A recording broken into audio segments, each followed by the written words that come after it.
చాంపేయ గౌరార్ధ శరీరకాయై కర్పూర గౌరార్ధ శరీరకాయ ధమ్మిల్లకాయై చ జటాధరాయ నమః శివాయై చ నమః శివాయ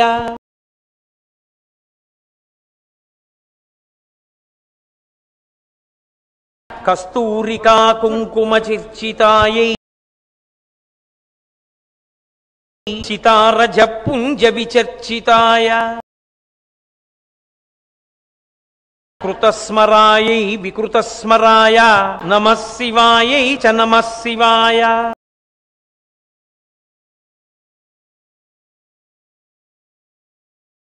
జనత్వనత్కంకణనూపురాయై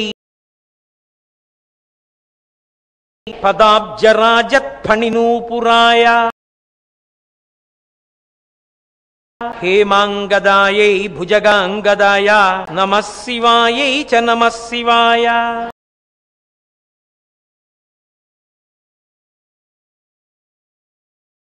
విశాలనీలోత్పలలోచనాయై వికాసిపంకేరుహలోచనాయ సమీక్షణాయై విషమీక్షణాయ నమః శివాయై చ నమః శివాయ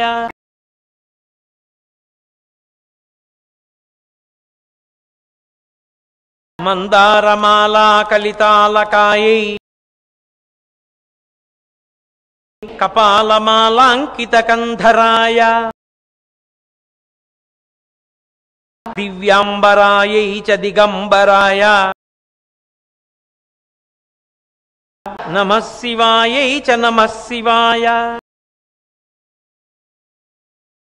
అంబోధరశ్యామలకుంతలాయై తటిత్ప్రభాతామ్రజటాధరాయ నిరీశ్వరాయై నిఖిలేశ్వరాయ నమః శివాయై చ నమః శివాయ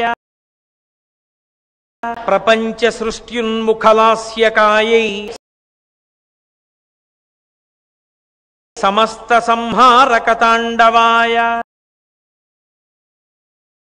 జగజ్జనన్యై జగదేకపిత్రే నమః శివాయై చ నమః శివాయ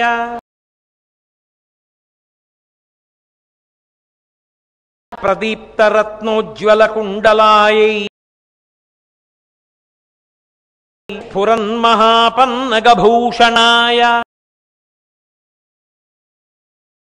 శివాన్వితాయై చ శివాన్వితాయ నమః శివాయై చ నమః శివాయ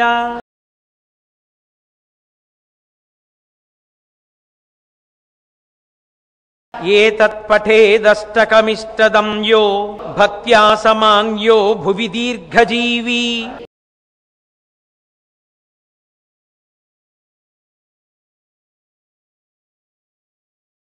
ప్రాప్నోతి సౌభాగ్యమనంతకాలం భూయాత్ సదా తస్య సమస్త సిద్ధిః.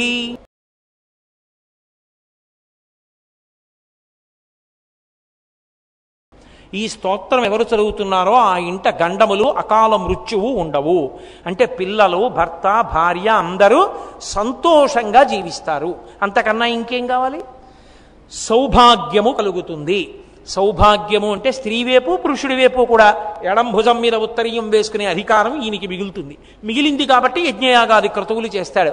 ఆమెకి సౌభాగ్యం ఉంటుంది కాబట్టి హాయిగా నాకేమి మా ఆయన ఉన్నారని సంతోషంగా తనని రక్షించే భర్తతో ఆనందంగా ఆమె కాలక్షేపం చేస్తూ ఉంటుంది.